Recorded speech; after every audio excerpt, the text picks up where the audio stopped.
crazy bastards. We actually did it. When this channel was started at the height of the pandemic by one man looking to retain what little was left of his sanity, I never would have foreseen something like this happening only 2 years later. Through rough times and good, you guys came along for the ride and this community grew quicker than I could imagine. These milestone videos are never very popular, so I know those of you watching are the biggest supporters of the channel, which makes this the perfect time to say thank you. Without you, none of this would have been possible. In our last milestone video, I mentioned we set markers at 20k, 50k, and 100k, but realistically, I never actually expected to reach this point, so there are no more milestones beyond. Does this mean we have to set one at 250,000 now? Maybe for when I sell out and do endless Forza Horizon 5 drifting videos for The Simps. Speaking of which, if you're one of the whopping 88.7% of Simps who aren't subscribed yet, why not join us on our new journey towards 250k? I say that with full love, of course, because after all, we're all Simps for motorsport here. To think that this little channel would end up putting me in touch with some of the greatest people in sim racing and motorsport and all the opportunities that followed, it's so much more than I ever expected. It's a time to celebrate, but as always, we have to keep our eyes forward, so we'll keep this brief. I want to take a moment to share with you some footage and assorted thoughts while I was back home in Europe last month, after which we'll recap and talk about the future plans for this channel.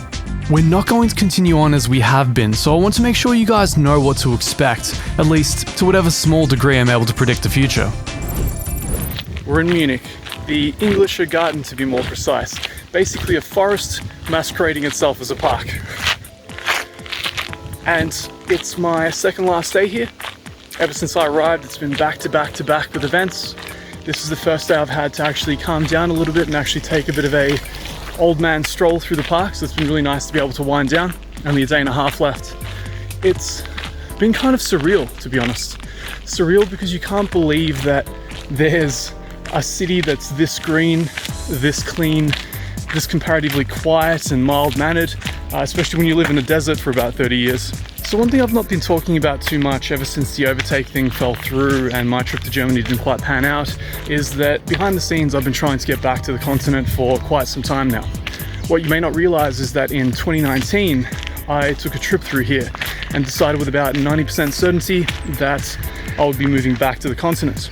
Now, after this, I went back home, got locked down for 2 years, and basically at the tail end of 2021, that became 100% certainty. So behind the scenes, I've been exploring every avenue available to me to get back to the continent.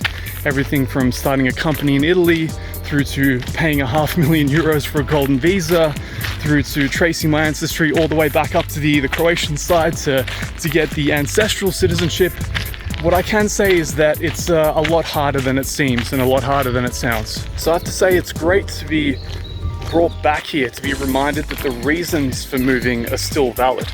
So in that sense, I'm very, very glad for this impromptu, unplanned trip because as you can see, I'm basically in some Wonderland Elysian fields. So in that sense, it was very good to get the reminder. We're in Italia, in Vicenza, in the Provincia di Veneto, I believe, if I'm correct. And man, what do I say? It's the overwhelming sense of feeling like I'm at home every time I come to this place. It's my second long stay here now. The sprawling hills, the plains, the mountains, it's just a stone's throw away from where I was born in Yugoslavia. So whenever I come and I see this kind of flora and fauna and hear and experience it, it's just reminds me of being at home again. So finding out a lot over here. It's affirming a lot of my predilections, a lot of my thoughts over the last couple of years. So interesting to see what comes, I think. Well, it's the last leg of my stay here in Italy, here in Milan. I'm not sure, you can probably see I'm pretty darn sunburned. It's 34 degrees here in Milan. It's been over 30 degrees almost every single day I've been here in Italy, and so things are very much winding down now. I haven't seen Milan yet. I've just come from Bologna. I've seen Vicenza again. I saw Verona. I spent some time with friends in Modena as well. And prior to that, of course, Mestre and Venice and Udine and San Daniele in the trip prior to this. So I've seen quite a bit of the north of the country now. And as you can see, the apartment's quite quaint. It's quite nice. This last one. What do I say? What do I say? I have never really gotten off a train in a place before and felt immediately at home, but that's kind of been the case in every city in Italy for various reasons, whether it be Bologna, whether it be here in Milan. So Milan kind of seems like Melbourne in some strange way, so it's probably the least likely one to move to. My trip through Italy, I would say, has been a resounding success, and I look forward to coming back and, with any luck, next time making it permanent. Long for the day that I don't have to go back to Melbourne, Australia. That'd be wonderful. Anyway, hope you guys are having a good one, and I'm going to try and enjoy the last 2 days of my holiday here in Milan. Peace.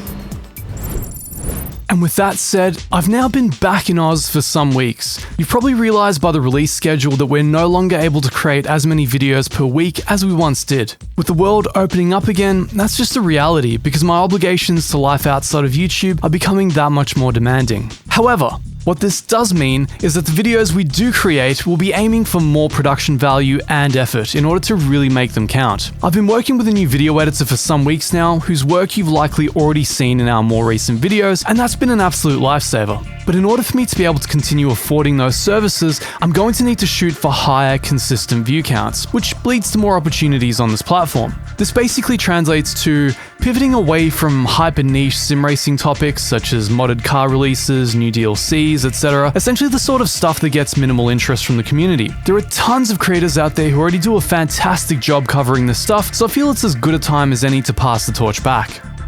More BeamNG content with bros such as Muya and Carmighty. I really love that community and how supportive and fun-loving they all are, and that's the direction I really want the channel to go in. Less elitism, less gatekeeping, and more just having fun and learning some stuff along the way.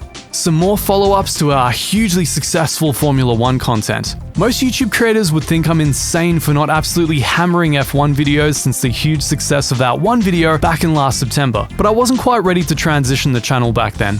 Formula 1 is the most popular motorsport in the world, and by sheer weight of numbers, that's the content on this channel that people by far want to see most. And on top of that, I actually really enjoy putting those races together. More news pieces, mini documentaries, and highlights. I love the borderline investigative reporting stuff, as well as just crafting a nice narrative around something, whether it be the rise of a developer, the best tracks in sim racing, some spectacularly failed video game launch, or whatever else is compelling to talk about. This one's definitely a guilty pleasure I'll be keeping around. Hardware reviews, but very sparingly, and only gear I really believe in. This has never been a hardware-oriented channel. Mine are more supplemental reviews, showing how a layman might get along with a certain piece of gear and how much fun they might have while using it. Beyond that, the idea that keeps rolling around in the back of my mind is to start a secondary channel if I ever get the time to either cover general gaming news or, in a completely different pivot, a channel dealing with philosophy, fitness, finance, entrepreneurship, essentially the cornerstone skills that define quote-unquote success for many young men. I feel there's a lot to share there, and it's an area I'm supremely passionate about. But for now, that's just a pipe dream. Rant concluded. Thanks for bearing with me for our 100k subscriber special and for being part of the journey. If, however, you're part of the 88.7% who weren't part of the journey, why not join us now? Because it's better late than never, and we've got to start climbing our way to 250,000 sometime. Hopefully, you have a better idea of what to expect from this channel in the near future, and I'm super excited to start creating all the new content. Luckily, with a team to help me this time. So until the milestone video at 250k, I'll see you all later.